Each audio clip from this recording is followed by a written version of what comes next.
how much ever one puts in efforts, we find that it does not seem to satisfy anyone completely. So as a result, what happens is one feels very discontented, not satisfied. So what is it that will give completeness of action? What is it that will bring wholeness, totality of action? Kindly make us understand, Swamiji.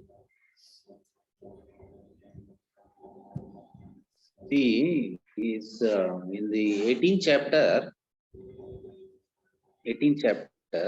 Yes, Swamiji. Sri Krishna gives us the secret of right action. He says, Yata pravrittir bhutanam ena sarvamidam tatam swakarmana tamabhyarchya siddhim vindati manavaha. Siddhi means success, satisfaction.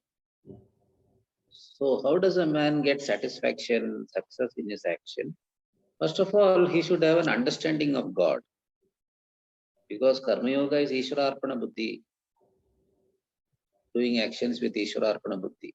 So if he should have an understanding of God, the world, a basic understanding should be there. That is, Yata Pravrittir Bhutanam, from whom the whole world has proceeded, has come out.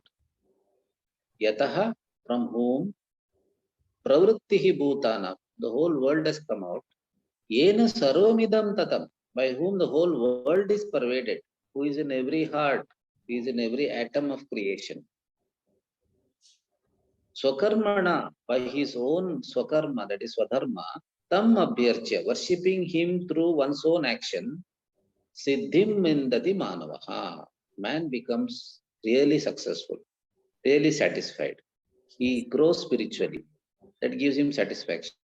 So, one has to link one's action to the Lord by this understanding. It's not just just I say this, oh God, this is your worship, and just stop at that. One has to have a proper understanding of God and what is God's connection with the world. God is the cause, world is the effect.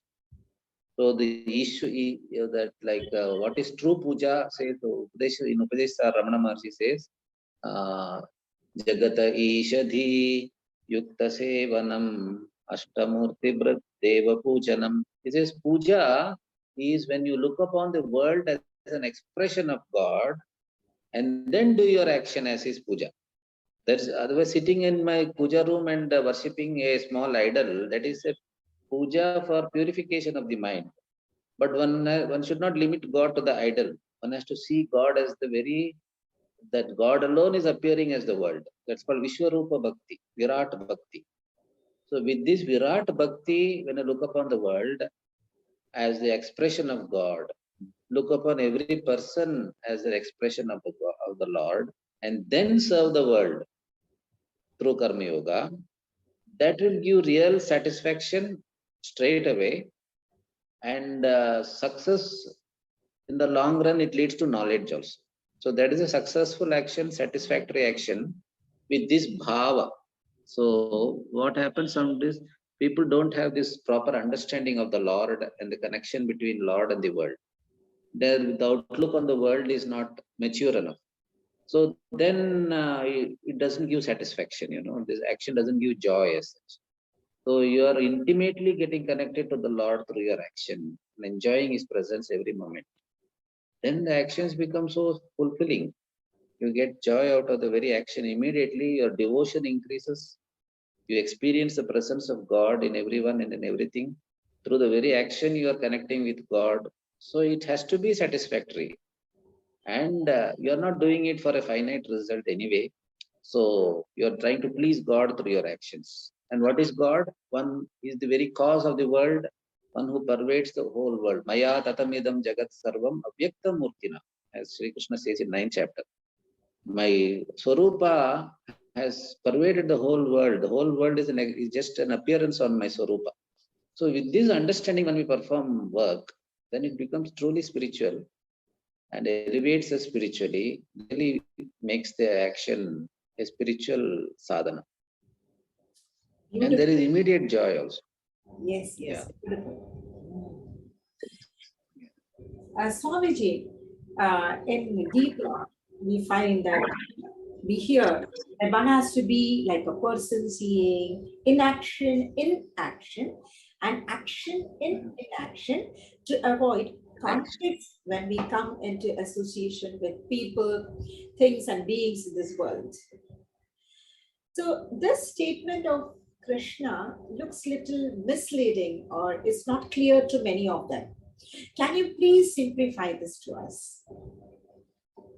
Yes, yes. See, to put it in a simple way, we can say that one should look upon oneself as only an instrument. Nimitta bhava, it's called Nimitta bhava. Nimitta matram bhava, says Sri Krishna in the 11th. You're only an instrument. I've already decided to do so many things. Be you be my instrument. So you don't need to have any, the pen doesn't have any tension while writing the exam.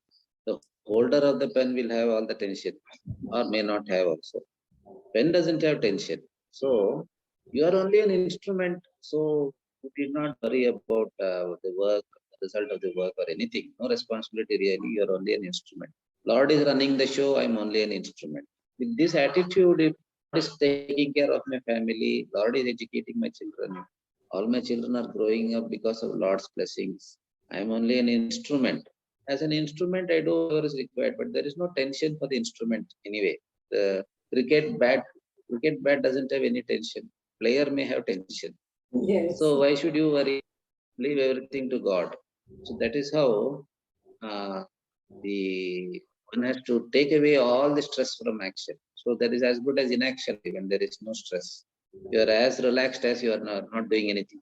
So that's called freedom from stress by the right attitude. There is no stress. So you have this attitude. Nimitta bhava. Very important. Or you can go deeper and see this point from this point of view of self-knowledge. If you can go deeper, that will be the next stage. That is, I look upon myself as the pure consciousness principle, which is untouched by actions and the results. So, action in inaction, inaction in action is a point mentioned in the 18th verse of the 4th chapter. Very important verse, which Shankaracharya has commented upon in detail. So, कर्मणि अकर्मयः पश्येत् अकर्मणि च कर्मयः बुद्धिमान् मनुष्येषु च युक्तः Krishna कर्मकृत्. One who sees action in inaction and inaction in action is a really intelligent. So his life is full. He no more has to do anything. He no more responsibilities, really speaking. Whatever he does later is only for the welfare of the world. So loka sangraha, not for any selfish purpose or not even as a sadhana. So action in inaction means seeing inaction in action. That is, instruments are acting, body, mind, upadhis are acting. I am the pure consciousness which is enlivening all of them. Like in Atma Bodha, Shankaracharya compares the Atman to sun. So sun is enlivening is lighting up the whole world. So many people are doing so many things. Sun has no papa, sun has no punya. Sun is free from papa punya. It is not doing anything. It is only a presence illumining everything, because of which people are able to do so many things. So I am the pure consciousness in whose presence the equipments get enlivened and do so many things and get so many results. I am free from karma and karma phala. I have nothing to do with them. So that is the real knowledge what one has to acquire in as a human being, which makes our life fulfilled. And akarmani cha karmaya pashyet, that's in that verse, it says, when a ajnani just sits quietly saying, I am not doing anything, that sitting quietly itself is an action, because he is identified with the body. So when you are identified with the body or mind, with the upadhis, even sitting quietly is a action only.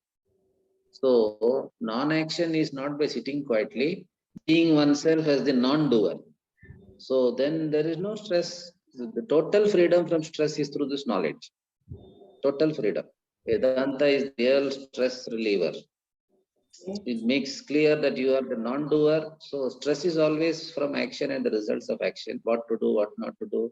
Will I get what I want? Will I not get? And so many things. So total freedom from stress, this vision gives us. I am the non-doer. Instruments are the doer. Yata prakriti kriyamānāni gunai karmāni sarvashaha. ahankara vimodatma kartaham iti manyate. Tattvavittu mahabaho guna karma vibhagayoho guna guneshu vartante iti matva na sajjate. So he sees the gunas are interacting with the gunas. He doesn't get involved in the whole activity. He is just the witness or substratum of the whole activity. So this understanding is the real understanding which you have to gain, for which Karma Yoga is a stepping stone. Beautiful. So that is the very beautiful. Yeah, for common people, all it's slokas are very beautiful. yes, Bhagavad Gita, all verses are beautiful. Simply, yes. Yeah. Yes, Swamiji. It was a bliss this interview has been.